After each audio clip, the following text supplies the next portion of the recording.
Welcome to the Healing Social.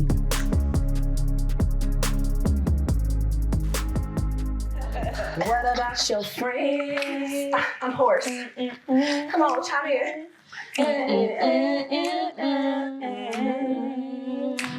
What about your friends? What about your friends? That kind of good. Even though I'm hoarse, I kind of sounded too good. Oh, that voice gone. Oh, y'all came back. We're back. We came back. Because I really wasn't done. We got so much more to talk about. I felt like that was such a, I don't know, impactful revelation. Yeah. I don't know, when the last time we really just talked about that type of stuff in general. Yeah. Like, I just felt very, blessed to be in a space with y'all. Yeah. Mm-hmm. And I wanted to come back because I feel like we just have more to talk about. Yeah. I feel like it's just more to unpack, more to talk about. I feel like that underlying tone, though, we didn't really get to deep dive into what felt like the undertone of grief and mental health. Mm-hmm. Like, we talk about womanhood, but we didn't really dive into that thing because the undertone of all of that really felt like grief. For sure. Mental health. Yeah. And I kind of want to unpack how that manifests. Yeah. Especially in us as women, Black women. I was just navigating that. Mm-hmm. I mean, I don't think I knew what mental health was until about maybe 10 years ago. Mm-hmm. Yeah. And I'm not going to lie. I remember being in high school and going through the walls of high school. I do remember my mom introducing me to a therapist at that time. Mm-hmm. I don't think I took it seriously because I didn't know what that was. Yeah. Right. And I think I might have felt like she might have asked me, do you feel like you need somebody to talk to? Yeah, maybe. Not taking that serious, not knowing what it was. Really. Not knowing what it was. Thankfully she did that. Thankfully I had an auntie, God rest her soul, big up Ava Watson. Mm-hmm. Thankfully I had an auntie I could talk to about everything. But the undertone, what do y'all feel about, do you all feel like it's a stigma? It's a taboo to talk about mental health? Oh, yeah. Absolutely. Because I think when it comes down to mental health, if you're not crazy, it's like, oh, no, you okay? Mm-hmm.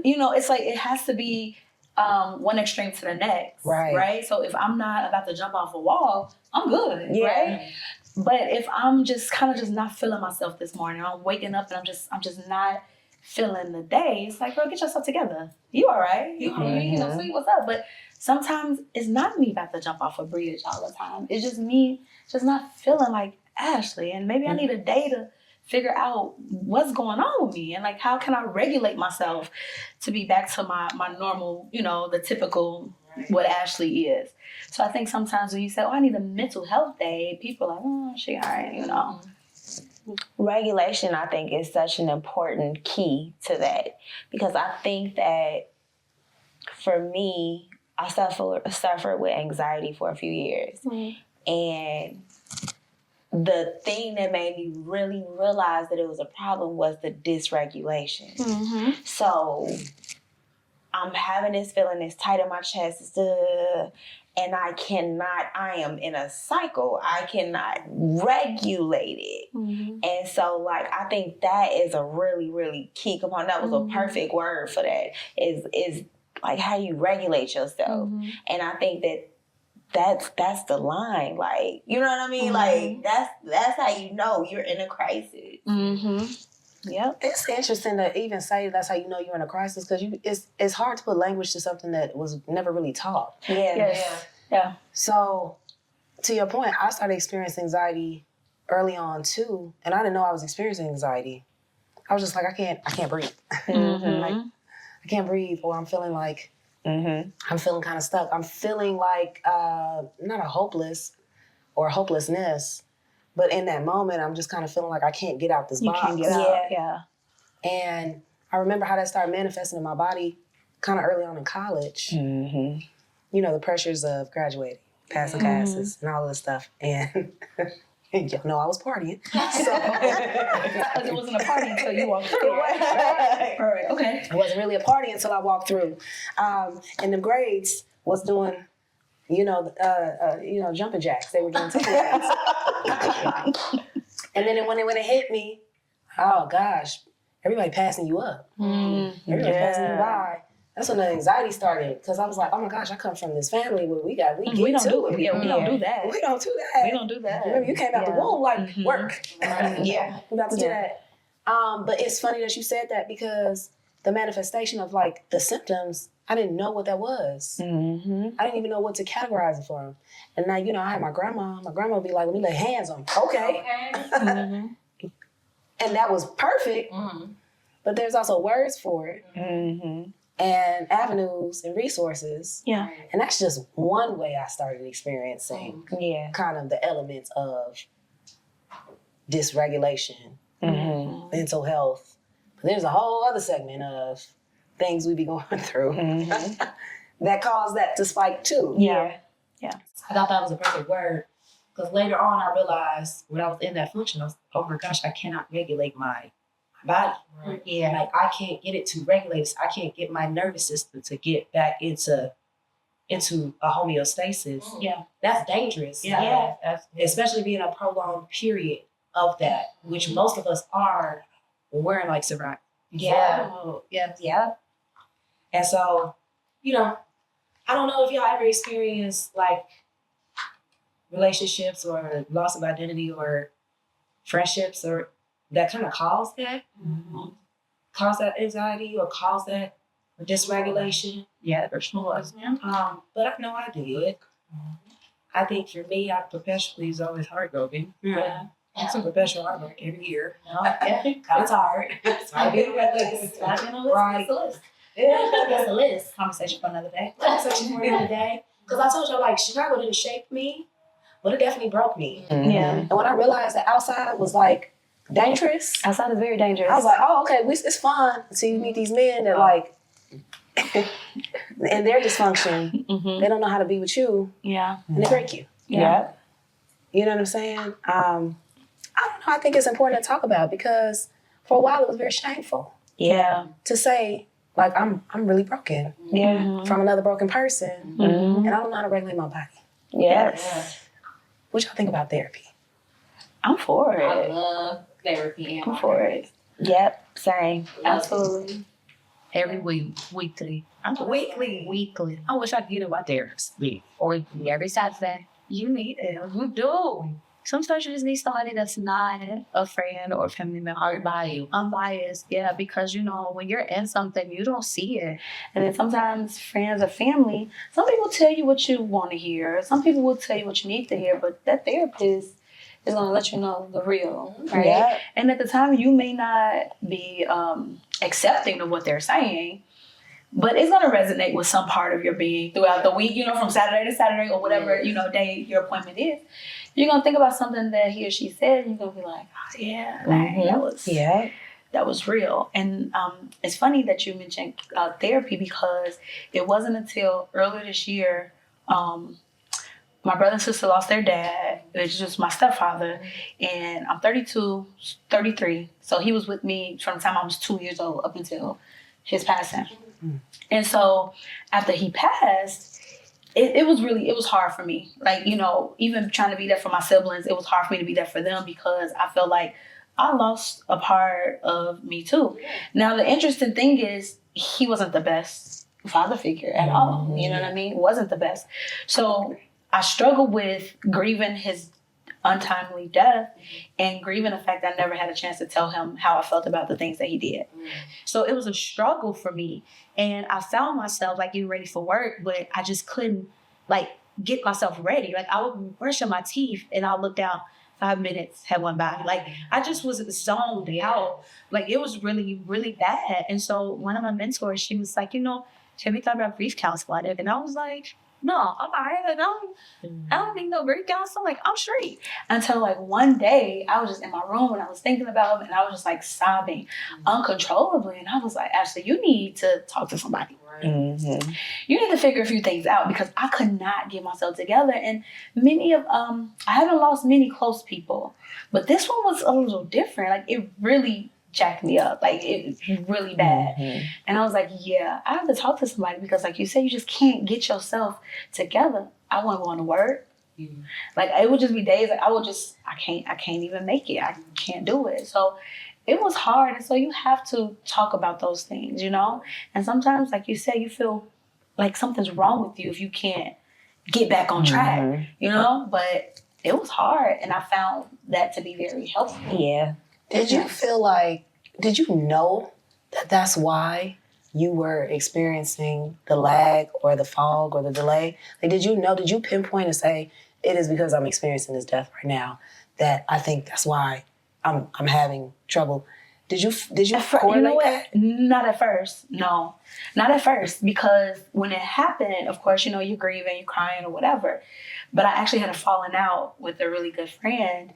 And my best friend, actually, we fell out. And another friend I kind of fell out with for a little moment because I was just real snappy, just aggressive for no reason. And I had to kind of step back for a second and say, yeah, this is messing you up. Like, you got to get it together. Yeah. You know, so that was key. And then, like I said, my mentor kept saying it because I would call her like, do you know what this person just said? Like, they got me messed up. And she'd be like, well, I understand where you're coming from, but have you talked to somebody? And I'm looking at her like, dang, that ain't what I called you for. Like, I called you to tell you what's going on. And she's like, no, I really think you should, like, no, I understand. I think you really should talk to somebody. Girl, okay, whatever. But no, it wasn't until I talked to someone that I realized, hey, okay, you're struggling. You're struggling with this anxiety. Yeah. I think that's so key. I know who introduced me outside of my a while ago. I don't know who reintroduced me. Oh, man, to it. You know what I mean? Because I felt like I kind of got into an ebb and flow where, like, that just was attached to my identity, grief.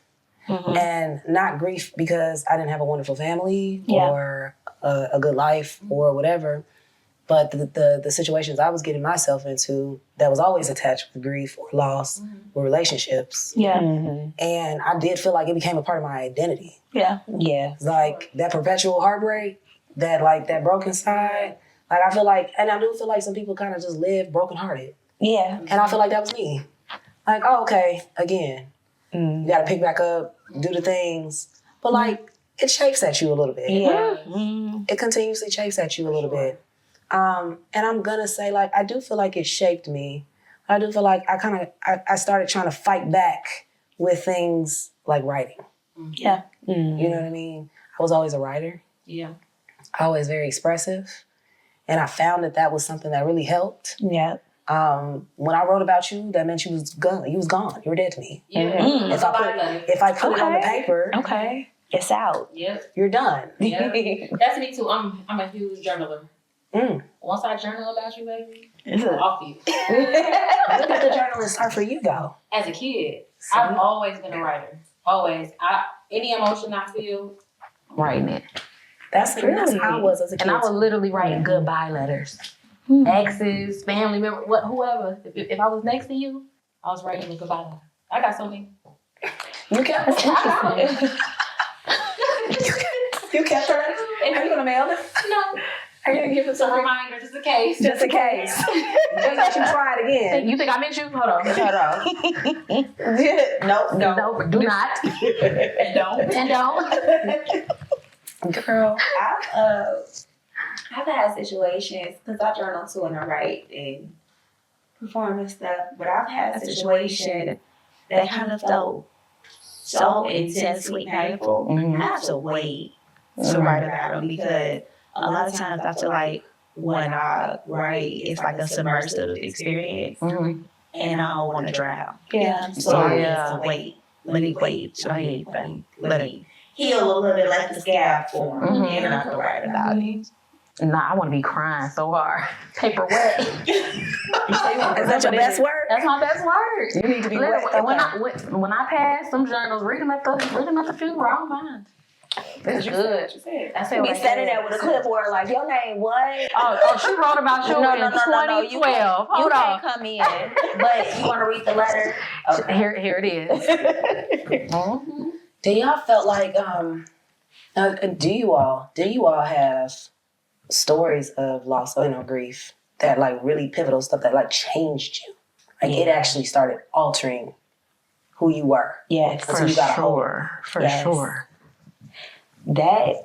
Listen, from October 2015 to December 2016, I became a completely different person. I'm going to say it started when my child's father blocked me when he was supposed to show up for the ultrasound. And after that, and then he married the girl that he told me he wasn't dealing with while I was 5 or 6 months pregnant. And I fell out with a best friend during that time. I told y'all about the intense, birth I had and wrapped in my mind and grieving the fact that I probably wasn't going to get on the birthday table again. I just wanted to be alive for the kids that I had. And then finally got like in a groove with things. And then my father got diagnosed with stage 1 cancer when my kids were 6 months old. So like that span of time, it literally molded, changed me. It toughened me up. Yeah. You hear about all these things that we value, leather and diamonds and stuff like that. They have to go through a process. Right. I feel like my process was that 14 months. It was like sink or swim. Yeah. That's it. Yeah. And so you said something very interesting when you were talking about grieving your stepfather. I had a similar experience, and it wasn't from the time my dad got diagnosed to the time he passed away. It was like probably 2 years or so. And so I'm navigating life as a single mother. I, at one point, lost everything. So then I had to go back out on my own with 2 kids now, rebuild a clientele, got to follow a stage 4, just all these different things. And so when he passed away, I'm not going to say I felt relief, but to watch somebody suffering, I thank God when he left this plane. Thank you, God, for relieving him of this suffering. And so after he passed, we got through the business portion of it, whatever. I remember one day I was in the salon. I told 5 people 10 a.m. So I'm doing hair and people are walking in. Hey, girl. I'm like, hey, girl, what you doing here? Hey, girl. What time was your appointment? 5 different people said 10 a.m. I said, my brain not working. It's not working. And it's so subtle. Sometimes that kind of stuff we talked about mental health, and unless it's loud or you're crazy, sometimes it goes undetected. That was such a subtle thing, but I know myself, and I know that that's not the way I usually, do business or whatever. So me doing that, I was like, oh no, I'm not right. I'm not functioning right. Something's wrong. And so that's when I made the choice as a full-grown adult. I did grief counseling, and then a couple years later, I did cognitive behavioral therapy, which is a little different. And that's why I've really been vibing with the type of therapy this is, because she studies your cognition, and then she gives you tools to use throughout your life. So I came from a very aggressive, very matriarchal, centered family. So it's a lot of loud, big female personalities in my family. And so I was so used to popping off.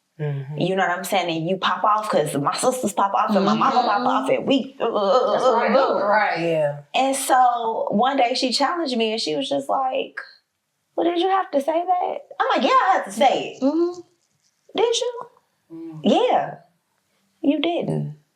And so then she started giving me these practices. And so now, before I pop off, before I call somebody the B word, before I whatever, I have literal tools that I can use before I go to, it literally has reprogrammed the way I respond to stimuli, and I love that. Yeah, I love that. I think too, we sometimes don't even realize there are different type of therapists for different type of things, and you gotta keep trying it on like shoes. Yep, you gotta keep. You don't like this one, you find another one. Yeah. I know me, I needed to change my behavior, and your behavior starts with your cognition. Yes. Now you saying something. Not to lose my voice. You saying something. Because it's not been until recent that I've thought about, I don't just need to change my therapist, I need to possibly change my therapy type. Because there's trauma. Yeah. Right? There's family child, there's all these different types of therapy. And I was really thinking about the type of therapy that I could have benefited from when I was spiraling. And it would have been more of the trauma informed, right? Now, I do think different type of people go to that type of therapy, right? And I do think in certain segments, it might be people who were abused. And I don't want to just box just them in that group. But it wasn't until recently I was like, I might not have just needed this type of therapy. I might needed a cognitive behavioral therapist years ago because I did need to address my behavior. It's something that I actually I'm not ashamed about it anymore because God dealt with me about it. You see what I'm saying? And it took a period of God really continuously putting me by myself for me to deal with what was stuck inside of me to continue to come out. I didn't realize how much was stuck inside of me that was cancerous to me. We don't realize it. We don't realize that. So I'm not ashamed about it anymore, though it has been something I've never really shared. You see what I'm saying? But to your point, I needed to be changed behavior because my grief had put me into a completely altered, dysfunctional part of who I was, who was just operating out of lack. And my lack was lack of love. You see what I'm saying? So I would get into these situations where I wanted to be in relationship with you and you did something or you broke my heart or whatever, and I try again.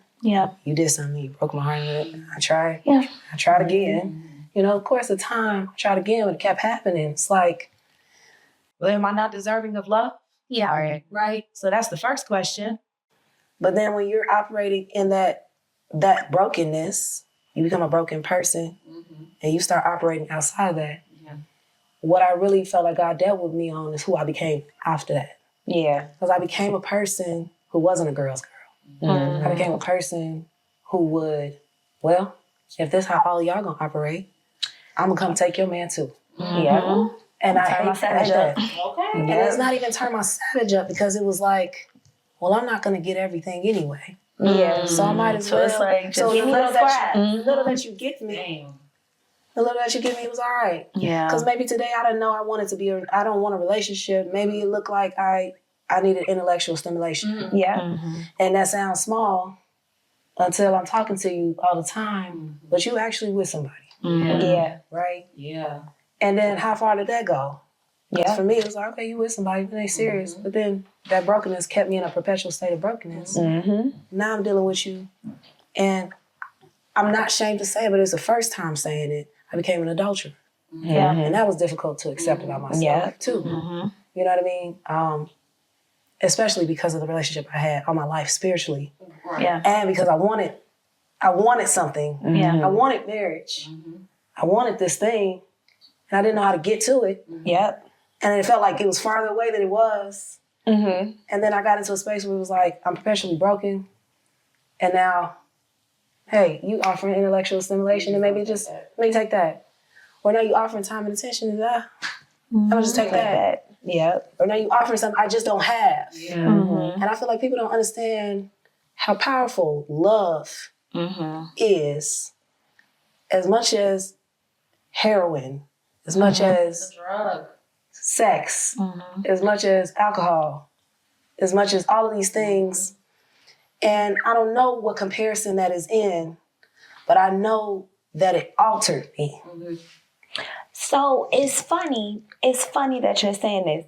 My therapist, again, she talks about a regulated nervous system. And she talks about like paying attention to your body cues when you're around certain people, when you're doing certain things. Do you feel nervous? Are your palms sweating? Do you da-da-da-da? And I think that sometimes, to your point, the way we get addicted to substances is because of the way they make us feel and the chemicals that they release in our brains. And if you're operating from a dysregulated nervous system, in lack, in lack, you gonna bond with whatever. We all are guilty of it. Everybody. Yeah. And maybe not everybody. I don't think everybody else. I'm guilty of it. Everybody guilty. No, we are guilty What I of was that. doing. But it's not just because we weren't doing what you were doing, you know, doesn't mean we're not guilty of it. Because a dysregulated nervous system, I first came in contact with that is my mentor. I was telling her about a guy I was dating in the past. And I was just telling her like little things that he would do to me. And she was like, girl, he was psychologically abusive. And I was like, what? No, he wasn't. I wasn't getting abused. Is that a thing? No, he was not. But she would just say like he would do things to me that were just really weird. Like, if he was mad at me, he would not call me or like not say certain words because it was like him withholding love and affection for me as a form of punishment. And so what I would do is I would try to do a grand gesture, you know, to get the attention back. And to your point, like when we would be in each other's presence, I would feel just so uneasy, just like, is this right? Is that right? Can I fix that? Like, what is it? And I just kept coming back. And something so small is like, I remember it was his birthday and he didn't eat sweets at all. But I mean, it's your birthday.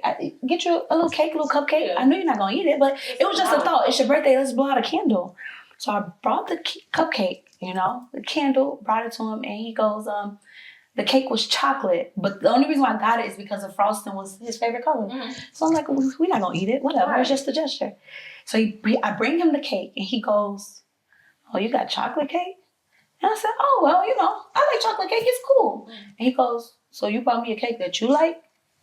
And I was like, well, I know you don't eat sweets for real. So I just got it because it's the color. Okay. Completely disregarding the just completely. And I'm sitting here with this cake and I'm like, okay. So what do you want it? Like, right. what? So I just took it back downstairs and just sat on the couch just feeling this big because I'm like, I was just trying to make your day. You know what I'm saying? I was just trying to make your day a little bit better than, you know. But it would be things like that he would do to me. And I just did not understand why. Like, why you treat me like this? Yeah. But I kept going back for more. With like bigger gestures. Like, oh, for Christmas, I'm going to set it all out, you know. Bigger gestures. And he would just open up gifts. Oh, okay. And I was like, oh, yeah, this is crazy. What do you feel? Yeah. You feel like you were searching for something you didn't feel? Or that you wanted to feel? Yes, I wanted to feel love. Like when you love people, you do these things for them, you know? You make their day a little bit better than it was earlier. So I was just looking to have that connection with somebody. Yeah. And I kept saying, well, if I try harder, it'll, you know, he'll cave. Or if I do something else, that'll get his attention. Yes. But it didn't work. And in turn, I felt like something was wrong with me. Like, you're not trying hard enough. Yeah. If you stop talking back, or if you be quiet a little bit, if you dim your light, maybe, you know what I'm saying, you can get him to take the bait. It became like a game almost. I was playing with myself. A thrill. Yeah. Chasing that dopamine. Yeah. It was a dopamine chase. Yeah. I feel like it's definitely underrated, the power of love and companionship. Yeah. I feel like isn't that on Maslow's hierarchy of needs? Yeah. Love and belonging. Yeah. It's like that third tier. It ain't even up at the top where you, you know, self-realization of self and all that. It's like, it's right after like basic necessities. Basic necessity, absolutely. Love and belongingness. And it's not often, I think, talked about or taught, especially maybe even women, that lack of. Because shoot, psychology say you need a certain amount of touches a day just to feel love. Just to feel love. Yeah. Let's feel love. We all are. You know what I mean? We all are. And not everybody is in dysfunction. Right. When they don't feel it. Right. And you know, and everybody's experience is different. But it is definitely not talked about enough. Yeah. And that's why I can relate to what you were saying. I'm like, man, I wish I would have known then what kind of therapy I could have been informed with. Because I became something I wasn't. Yeah. It's something I did. I became something I wasn't. I don't want to identify with that silently. Yeah.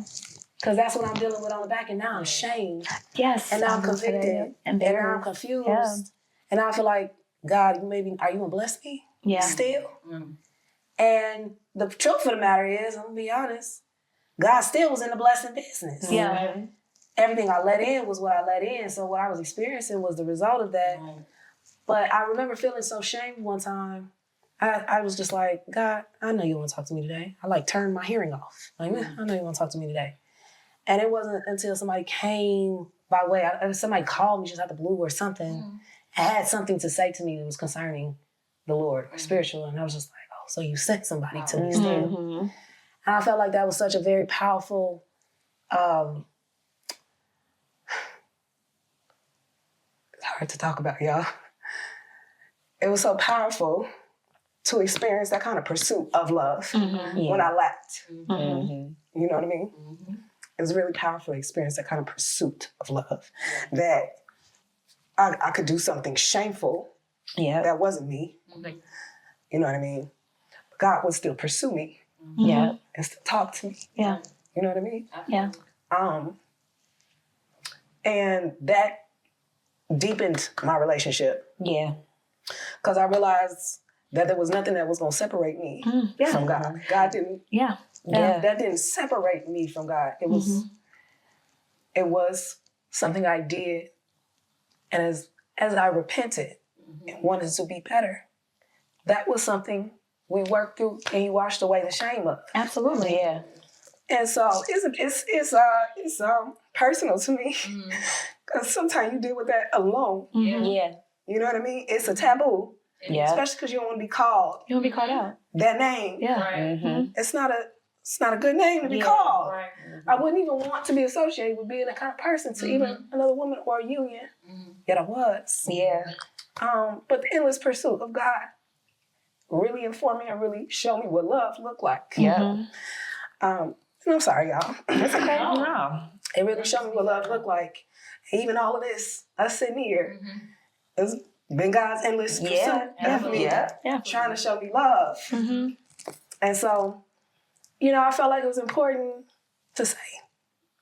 I felt like it was important to say, because, you know, being under that knowing that you could never be separated from God's love is very renewing. It's very refreshing. Very refreshing. It is. And like, you know, that Bible verse that says He leaves the 99 to go get that one.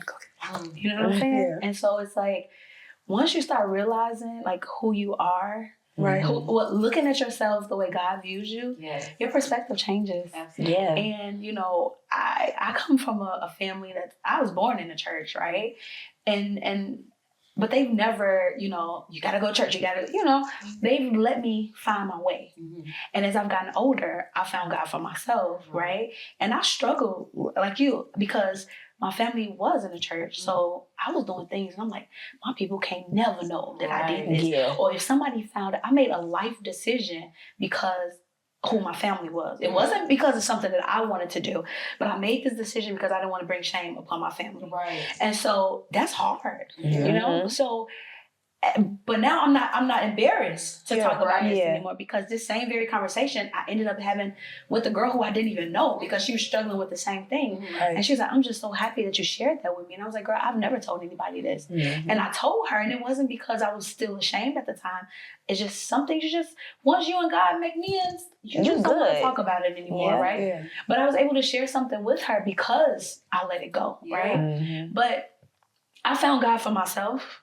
And when you know better, you just want to do better. It make you want to do better. And it makes you want to do better. It's good to you. You know, and you feel like, oh Lord, now I'm a little convicted because I shouldn't be doing this. And so, you know, that's where I am right now in this journey. I'm just trying to do better. The more that I know, I just try to do better. And God's love is always there. No matter if you feel like He ain't trying to listen to you or whatever, because God's not like your friends. You know what I'm saying? He ain't like that. You know, you can always call him. You know what I'm saying?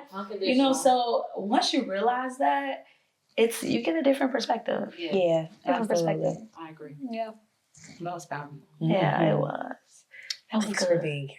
Thank you for allowing us to be Here's to God's endless love and reckless pursuit. Absolutely. What'd you say? I know that's right. All